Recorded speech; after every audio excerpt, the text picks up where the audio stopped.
Hi, welcome to Story Time. I have a book here that really caught our eyes at the library. The kids and I went the other day, and it's called The Sour Grape.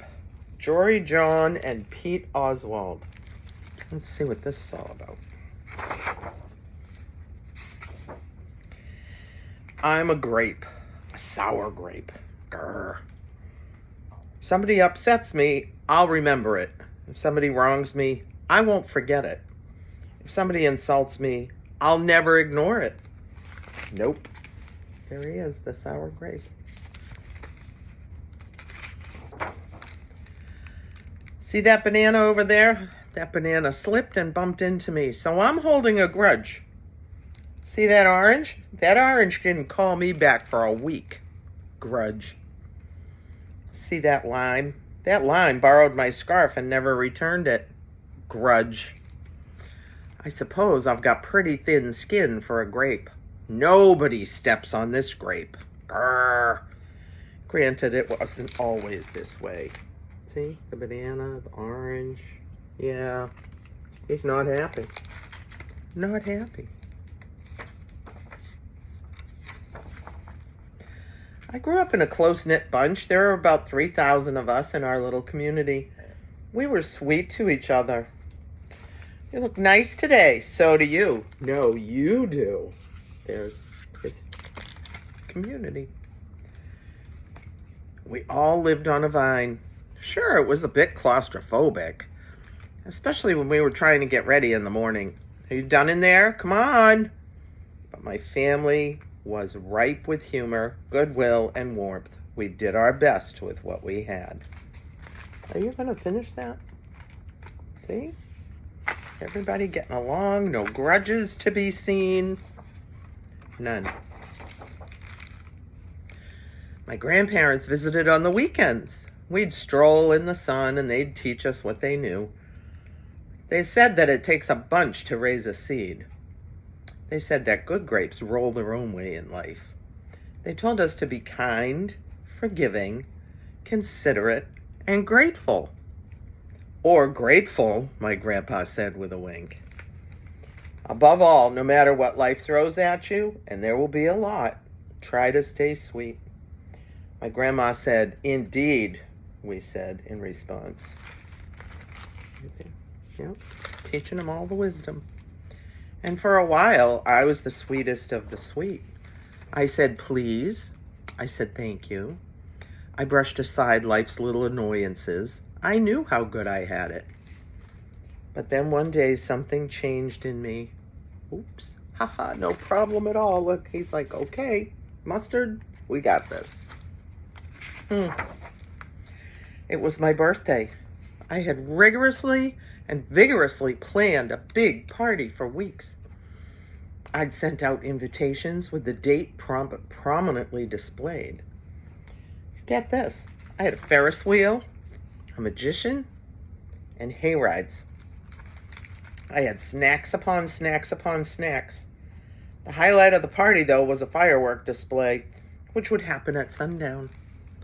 I stood out front and waited for folks to arrive. I had a gigantic smile on my face. I waited. Everybody was a little late, it seemed. No big deal. No big whoop. So I waited. A tumbleweed rolled by. A coyote howled in the distance. Ow! The sun sank behind the hills, and I waited. Look how excited he is there, and he's really sad over here. Poor guy. Nobody showed up, and I mean nobody. By the time the fireworks show started, with me as the sole spectator, I was scowling. I considered everybody uninvited, and only one thought came to mind. Grudge, grudge, grudge, grudge, grudge, grudge, grudge, grudge, grudge. That's a beautiful fireworks display. I was not happy. So not happy. And after that, my personality became something else entirely. I went from a sweet grape to a bitter grape to a snappy grape. Who moved my chair? Oh my goodness. Finally, I became a sour grape. Grrr! Oh, he is sour, all right. Oh. I started holding minor grudges that eventually became major grudges. I scowled so much that my face got all squishy. I took my grumpiness out on others. And that's just how it's been. Day after day, week after week, month after month, grudge after grudge. But something happened recently that changed my thinking. Oh, something changed. Let's see what it is. I'm getting ready to meet up with my friend Lenny, the only fellow I know who's as sour as I am. Lenny and I usually go to the park where we sit on a bench and rant about stuff. But I just as I was heading out the door, I bumped my knee. After I bandaged myself up, I discovered I had a flat tire. Then I missed the bus, and the next bus was late. Finally, I got off at the wrong stop. Poor sour grape. Oh my goodness, he's having a day.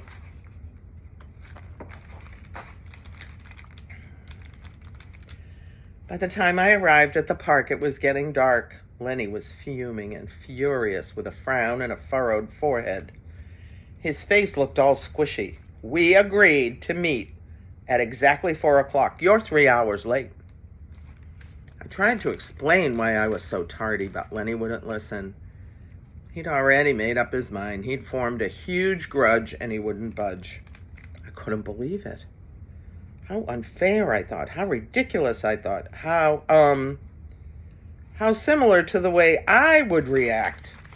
He's thinking now, isn't he? Oh, yeah. Lenny was pretty worked up. He was pacing back and forth, emitting occasional grumbles. His tone was tart, so I gave him a little space. Besides, it was nice out. I noticed the sky changing colors, the melodic chirping of the birds, the evening breeze, the buzz of the park's insects coming alive at night. I suddenly felt grateful and peaceful and calm. Had I been missing all this simple beauty because I was too busy complaining? Meanwhile, old Lenny stormed off, muttering something about disrespect and lack of consideration. I'm pretty sure I heard him say grr, too. There he goes. And he's just having a great time.